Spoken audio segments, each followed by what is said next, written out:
زمین پر امن اور سلامتی کیسے قائم ہوگی؟ زمین پر امن اور سلامتی کو قائم کرنے کے لیے مختلف طریقے ہیں، لیکن سب سے اہم انصاف کا فروغ ہے تاکہ لوگوں کو اپنے حقوق پر اعتماد ہو اور جرائم کی سزا ملے۔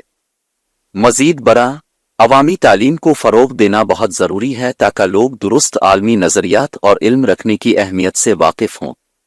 بے روزگاری اور غربت کو کم کرنے کے لیے سماجی توازن پیدا کرتے وقت معاشی تناسب کو مد نظر رکھا جانا چاہیے۔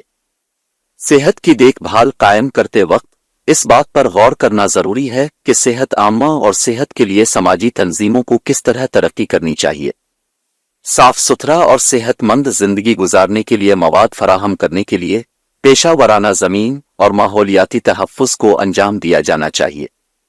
سماجی امن کے قیام کے لیے تعصب اور تنازعات کو کم کرنے کے لیے تعلیم، تربیت اور مذہب کے احترام کی پالیسیوں کو فروغ دینا بہت ضروری ہے۔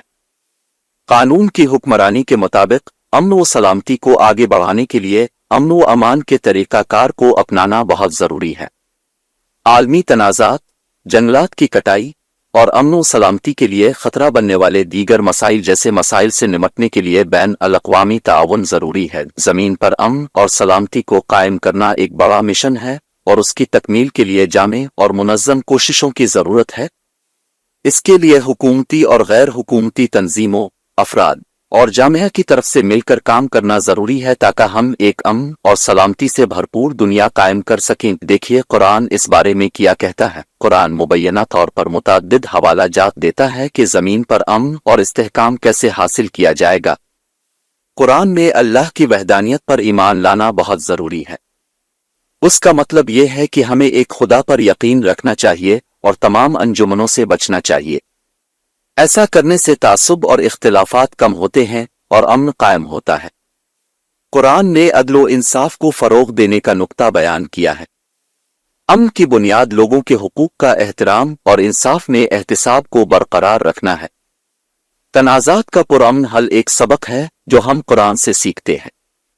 لوگوں کو سکھایا جاتا ہے کہ وہ اپنے اختلافات کو تسلیم کریں اور خوشگوار حل کی طرف کام کریں۔ قرآن امن کی تلاش کی بات کرتا ہے۔ دوسروں کی جان و مال کی حفاظت کرتے ہوئے سکون کو برقرار رکھنا بہت ضروری ہے۔ قرآن کریم رحمت اور محبت کی قدر پر بہت زور دیتا ہے۔ امن کی بنیاد لوگوں کے ساتھ حسن سلوک اور محبت بھری زندگی گزارنا ہے۔